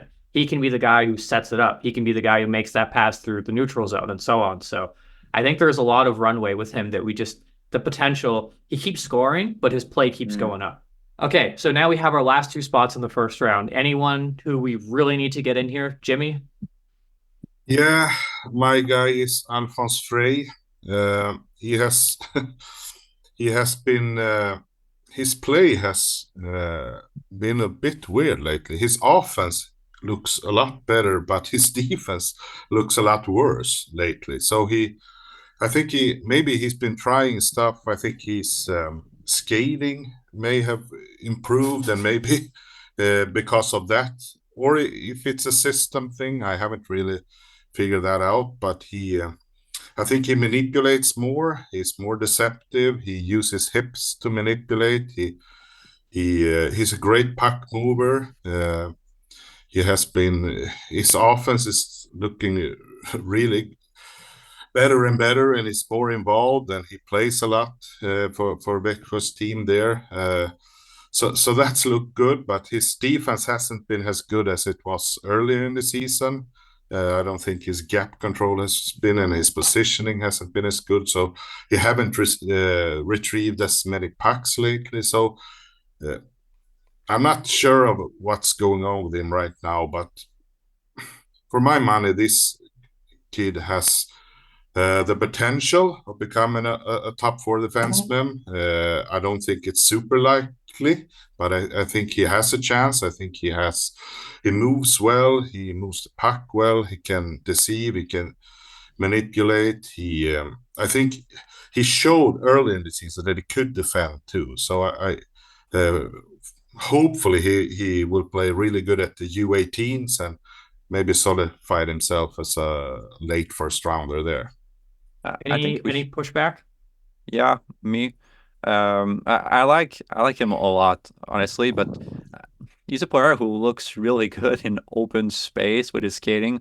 Like there they are. The more I watch him, the more I see the red flags associated with players of his profile. When he played at the 5 Nations, he didn't look as good. I think sometimes his team was overmatched against a certain competition, but it's mostly about making the plays that are going to lead to success on North American ice. He's a very high-end mover. I'm not sure he sees the ice as creatively as some of the other top offensive defensemen in the draft. So to me, he's mostly a mover, someone who moves super well. I'm not sure he can box out as well, retrieve pucks, or make those kind of plays that, again, lead to success at the NHL level. And I fear he belongs the same profile as some of the other defensemen from Sweden who made the transition, but they didn't work out as well as we thought after hyping them up. So I think that's his range, but I would have Cole Beaudoin and Ben Denford ahead of him. Ben Denford, Lauren can talk a bit about him, but he has better motor, better on retrieval. He has the same kind of moving ability, not as good as Alfons Freij, but it's close in many ways in terms of agility, and he has that kind of higher end vision, I think, in the offensive zone than the other guys. So that would be my picks ahead of him. I also like EJ Emery. Me too, but he's not showing any progress offensively, like 0. So I think we can slide him a bit. No, and I think that's the thing. Me too, but like at some point you have to be able to make. He has to show a little bit. Yeah, he does. Maybe at the U18. I mean, I saw a little bit when he was 15 at the WHL Cup, so 15. Yeah, it counts, right? It still counts. Yeah. Hey, it made me write about TJ Iginla, so I'll take it. Just don't look at my reports for some of the other guys. Just roll with the fact that I got Lindstrom and Tej right. Nailed it. Those are pretty good hits. Yeah. Okay, I think Lassie is actually pretty cool with moving Freij down a little bit. So we'll respect everyone here and give him 2 spots, I guess, or 3 spots to work with. So I think it's Beaudin, Danford, and Emery. Like, I think we kind of nailed it. Those are the next 3 guys from North America who I think. And then we can have Freij. Yeah, and also shout out to Cole Beaudin for being like the most likable player in terms of style of play. I mean, the motor on that guy is ridiculous.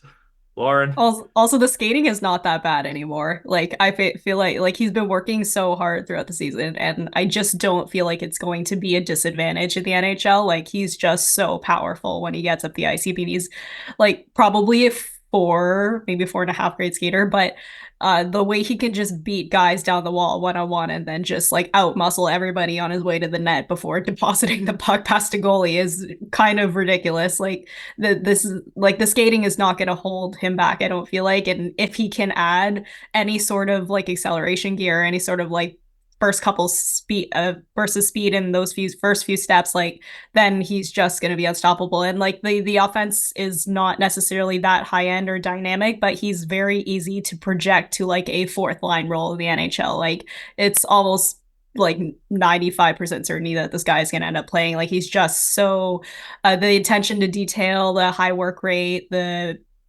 defensive engagement, it's just all there, and just really easy projection. There's so much to like about the way he plays. Yeah, he's probably going to be it's probably going to be a 4th liner, bottom 6, but there's a boom potential, I think, with him that's not negligible. Like, because he has that work rate and the playmaking flashes, and it's possible that he becomes much better than this projection. And he's in the hands of Paul Matheson, a skating coach, and I really trust him. So that's always a bonus.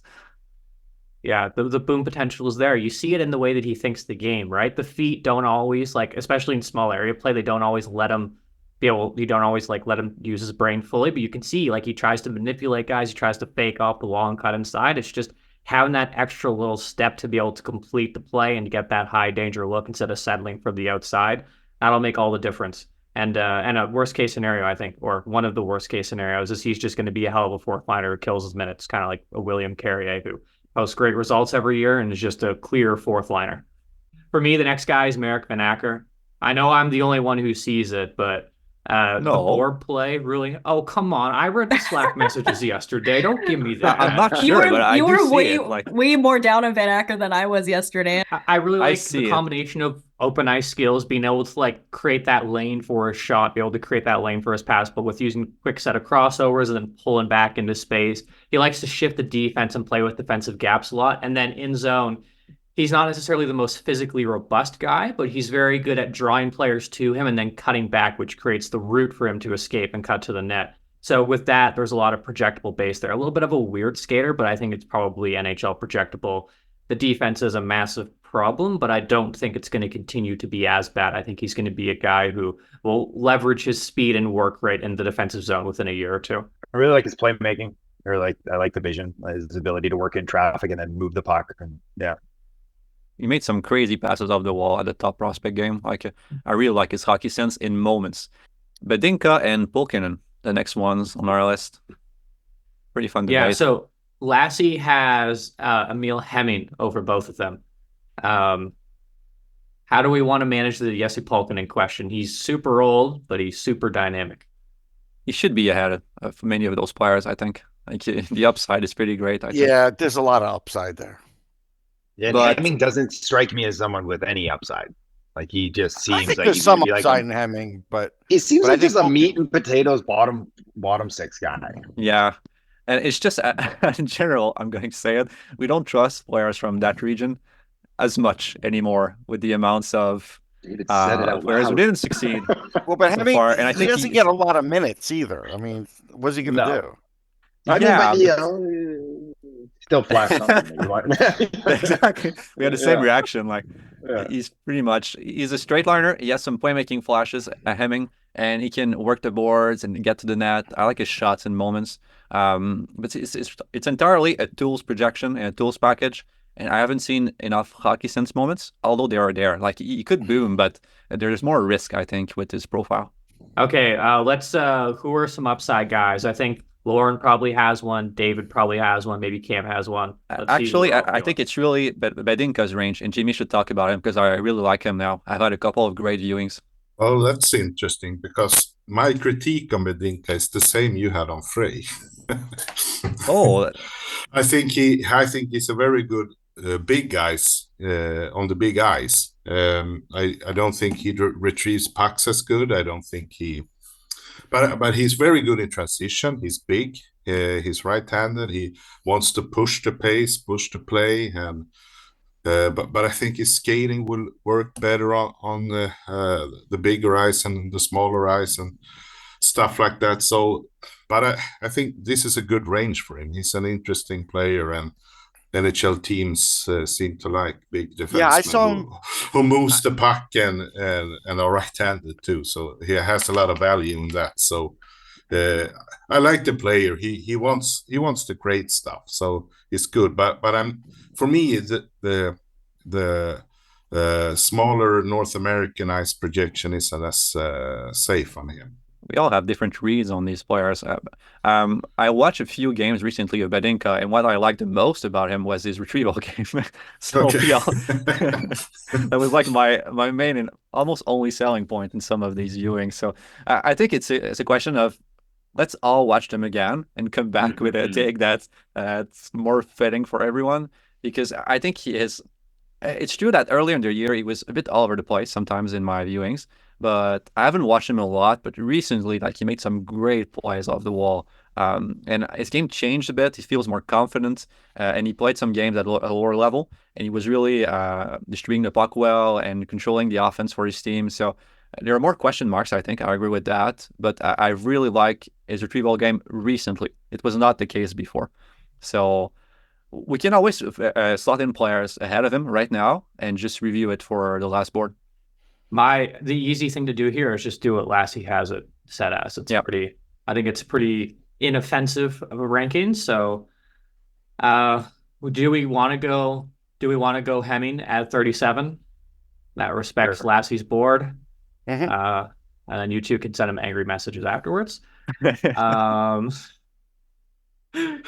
And then the next guy that he has is Lucas Pettersson. Jimmy, do you like Badinka enough to slot him in this range, or is it too high for him? Oh, this is a fine range for me. Okay. So I thought it was just funny that we had such different opinions on the two defensemen there. I think it's about their range. I don't like Wallenius as much, though. I mean, I'm at the same there, but he has also been playing better lately. I think his skating is probably the best of these defensemen. So Wallenius is interesting, but he doesn't have much upside. So that's the problem with him. He's a great skater. He plays a solid positional game. He plays like 30 minutes a game almost at times at the J20. So they trust him a lot. And but it's, I don't know, he plays like a bottom pair guy, but gets top pair minutes. Okay, let's put Badinka down. What are we thinking? Lassie has Pettersson up next. Should we put him down? David, I know you've been watching him lately. Jimmy's obviously seen him a fair bit. So is this perfectly fine spot to put him? Jimmy? Maybe a bit, for my taste, maybe a bit high, but it's. I think I don't think I have a different read of him than Lassie, but it's where you value this type of player. A 5'11" center, pretty speed.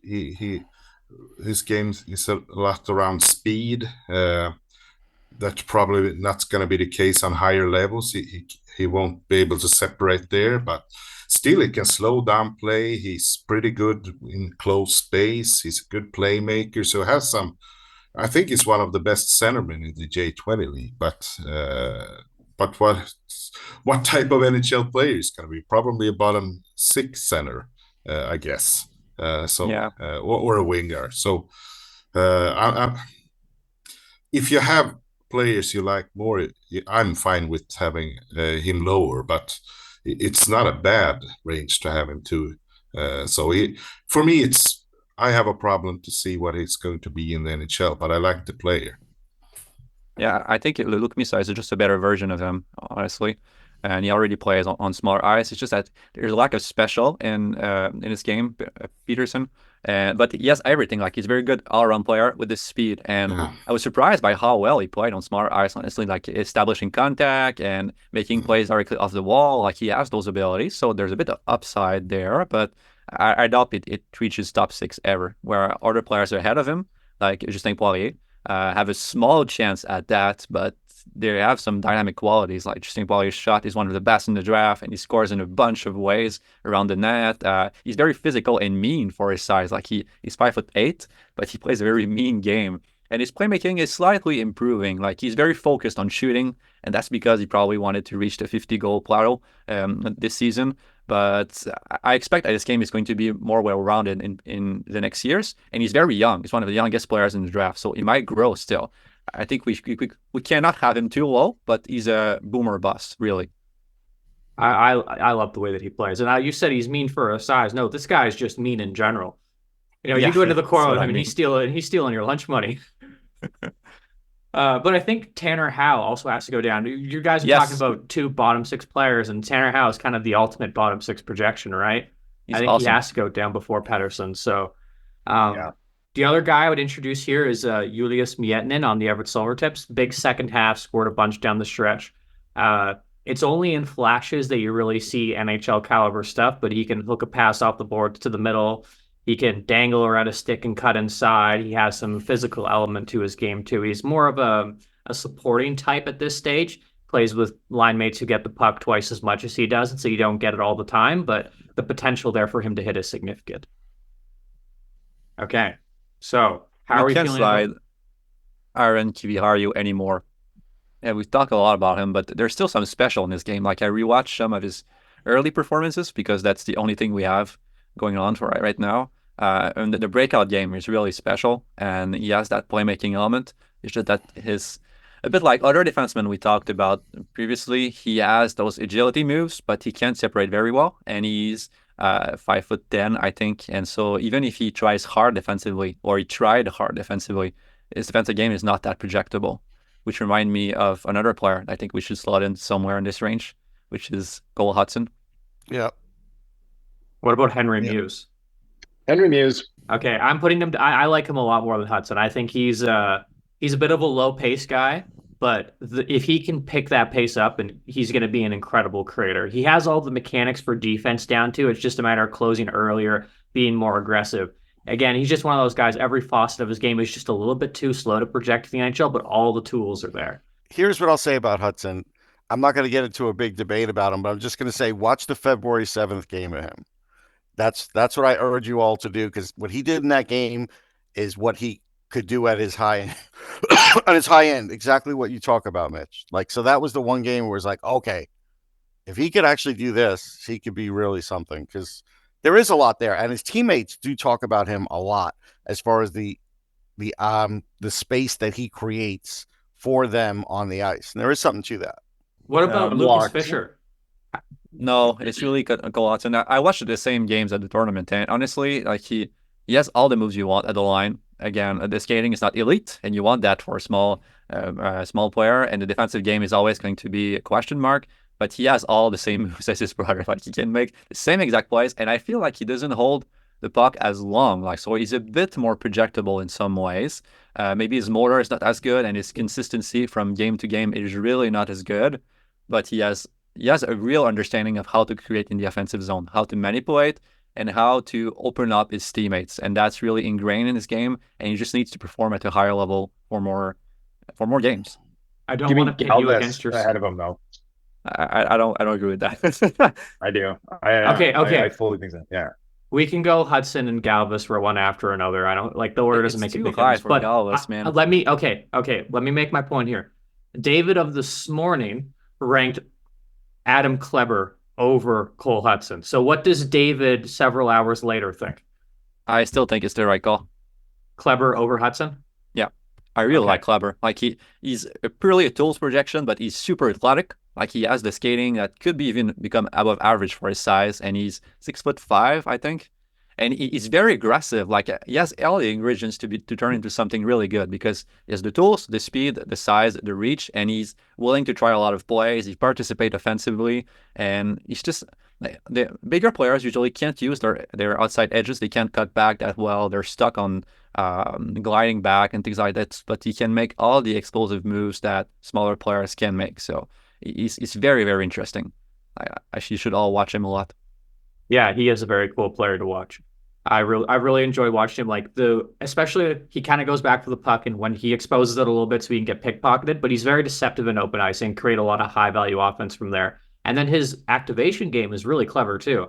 He's one of those guys who I think his game probably looks a lot different. That's right. His game looks a lot different in the NHL, but there are just so many different directions that it can go that he's a very worthwhile bet.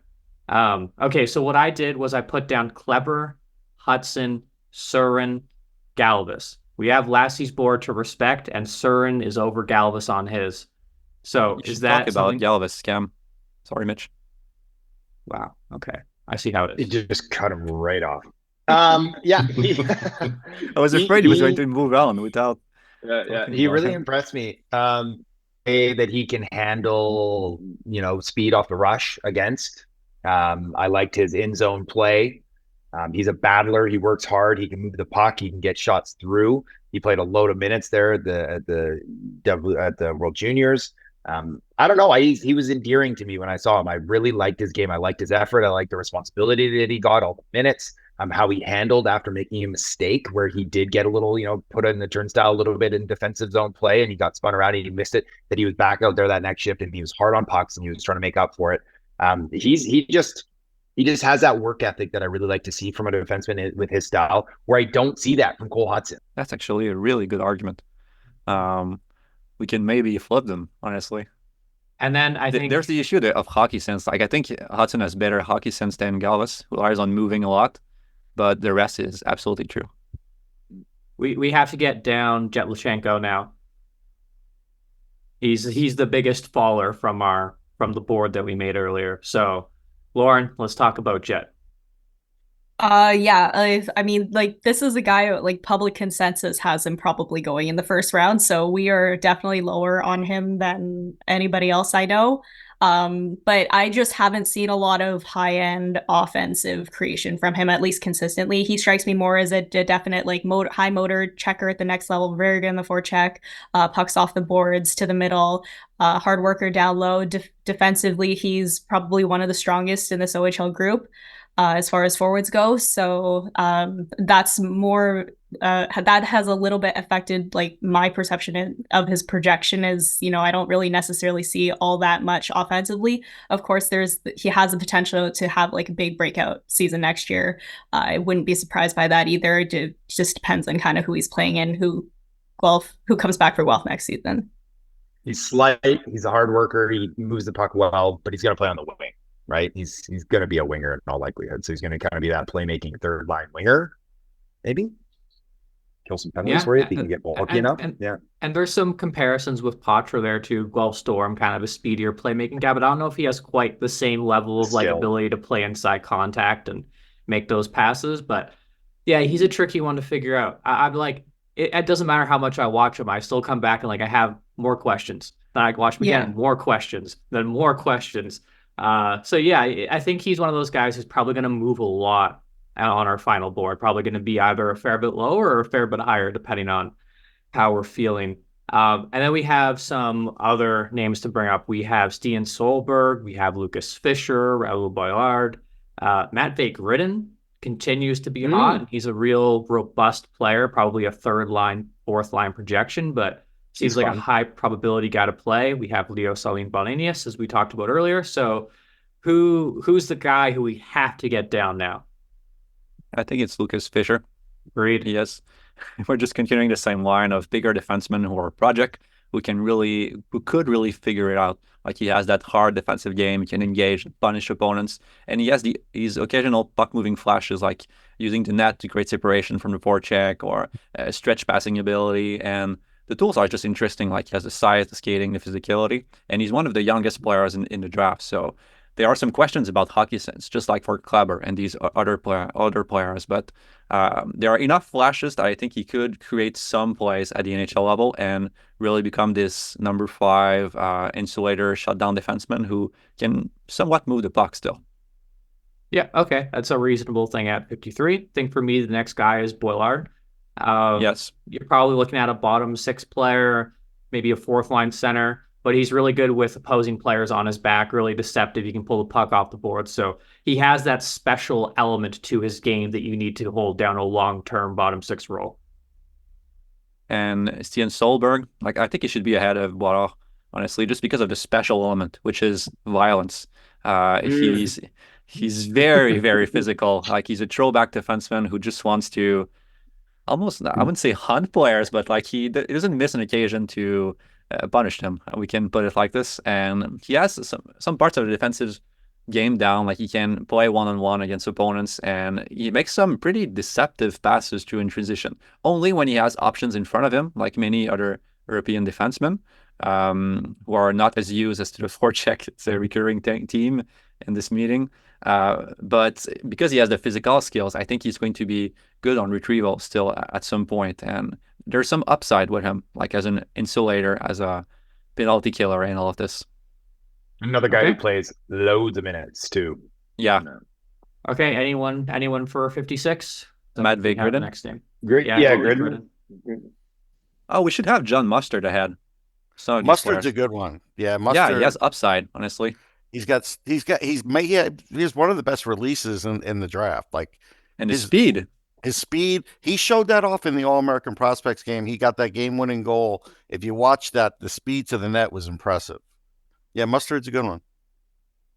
Yeah, it should be, I don't know where you put him, but like I would have him ahead of Lucas Fischer even just because of the small chance that he becomes a top 9, top 6 player, even if everything works out for him. But he's very entrenched in his ways, like outspeeding everyone, just relying on his skating. That's pretty hard to change, I think, for a player. The way he patterns and thinks the game, that might be difficult. But the speed is high end and the release too. So those tools give him upside.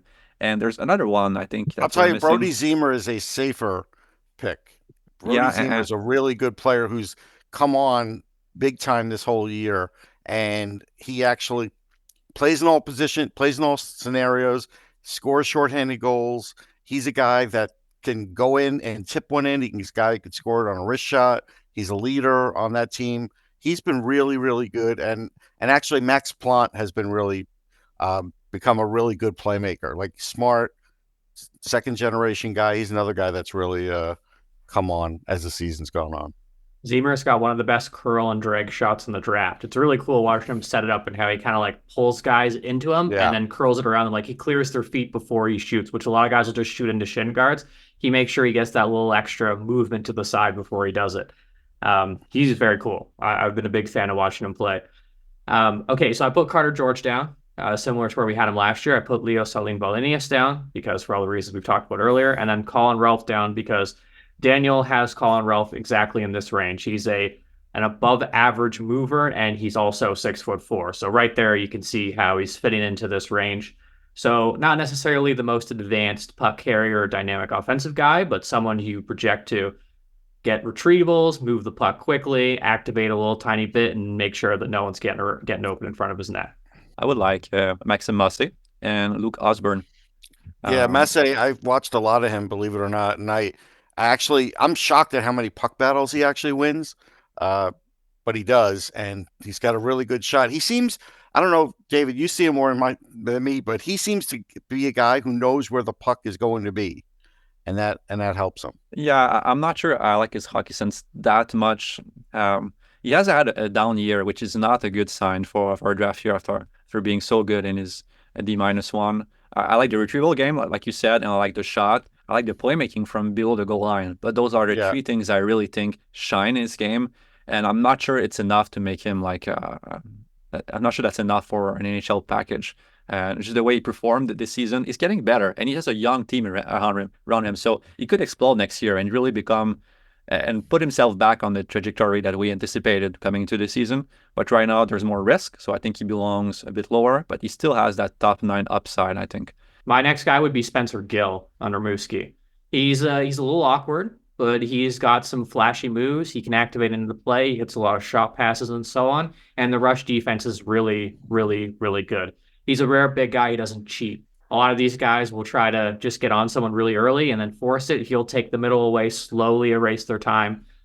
He's a guy who plays with a ton of good details, and it just comes down to skating improvement. I'll also bring up Will Scan. I think he's going to be an NHLer. Yeah, I think he will too. He's so chaotic right now. Yeah. You know, he was better earlier in the season. He You're was. right. There's no question about that. But the thing is, like, you should take into account like that his dad's a strength coach. He does have good coaching. He's got pretty good speed for his size. He definitely punishes guys. He likes doing that. I just think he's had a little bit of an up and down year. There's no doubt. He can move the puck in transition too. Like his outlets, he can snap it around. Like he's got a pro level pass. He's got the size, the strength, the skating's projectable. No, I think that he's one of these guys that I think will go much sooner than the 60s. Yeah, and ends up being just like a nice number 5 on a team. You know? Yeah. I'm with you. What about Clark Caswell? He's someone who just like, you know, he plays like 25 minutes a night. He's, you know, he makes plays. He doesn't, again, he might be a bit of a vanilla player with his skill set, but he's defensively really strong too. And he's been jacking points for Swift Current this year. He's the rare guy in that mold who I actually like feel pretty confident projecting to the NHL just for, like you said, the defense. The fact that he has that extra kind of element you can hang on to and project him into the NHL is like a 5'10 playmaking focused or 5'11 playmaking focused winger. So yeah, I'm cool with him here. And now Eric Smeteko. Jack Prenham first, then Eric Smeteko, who's another giant at 6'5", but his game has really impressed me this season. Like he has all the power forward moves. He gets off the boards, goes to the net. He has some playmaking flashes. It's just that he's not scoring that much right now, and he's not in a very good development environment with the Sea Dogs. Like there's not a lot of support just to have him score, and he's better when he has the puck on his stick a lot. And I'm not sure he's going to have this kind of play style at the in the professional level, but he has all the tools to score anyway because he's big, he's physical, he can work around the net very well, and he can pass the puck too. So it's just his skating. It's maybe a projection that's slightly below average, like for many other players of his size, but I still believe in him despite the scoring in the late birthday. I really think we should have Simon Säter here somewhere too. We have him, I think we had him in the 40s or something in the last ranking. I don't have any trouble with him dropping, but he has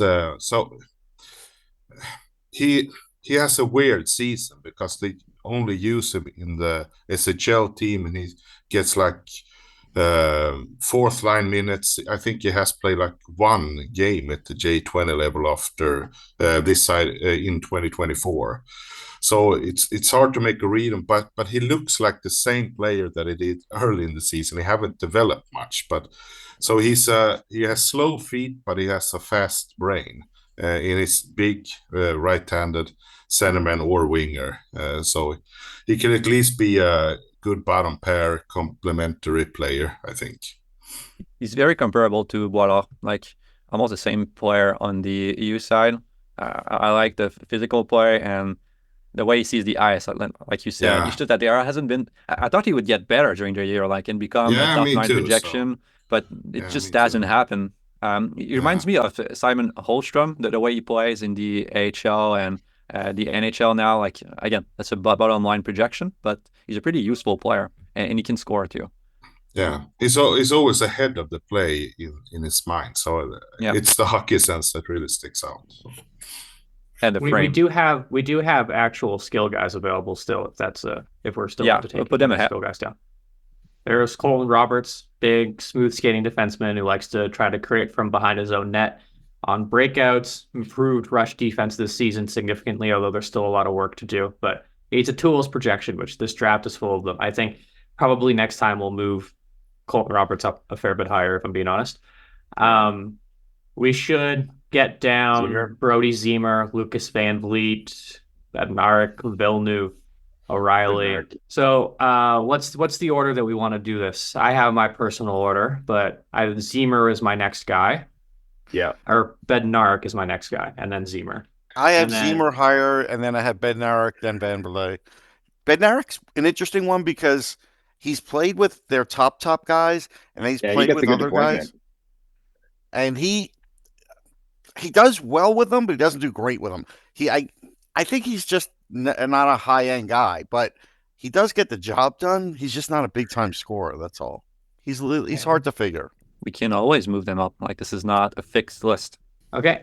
And then we have Luca Morelli, Tori Pittner. I think Pittner is probably the more projectable NHL player there. We love Tori. Yeah.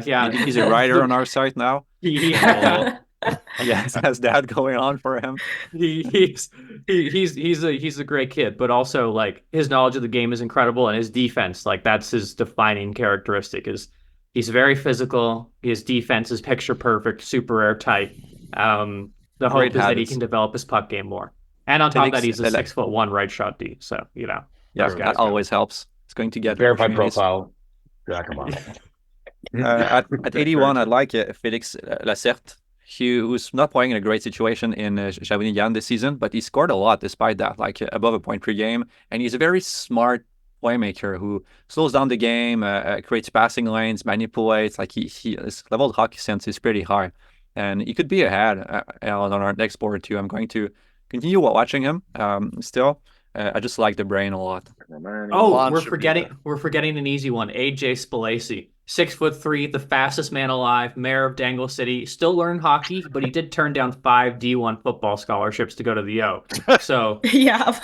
But yeah, Spalacy is like I would advise everyone who hasn't watched him yet to watch him quite a bit because the potential there is ridiculous, as Lauren can attest to. Like you see this guy move on the ice and it's unbelievable. Mayor of Dangleville.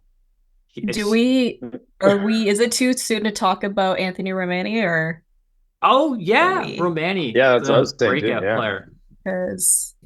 But yeah, like Romani is the big miss for us from last year, right? Like he would have been at like 105 or something like that is where I settled on him. But yeah, but like the breakout season this year, I mean, like he's just he's 1/3 of that triplets line in North Bay, and just like he's the driver of that line. Like the other two are they complement each other so well, but Romani is constantly driving, and like the shot, the playmaking has gotten a lot better.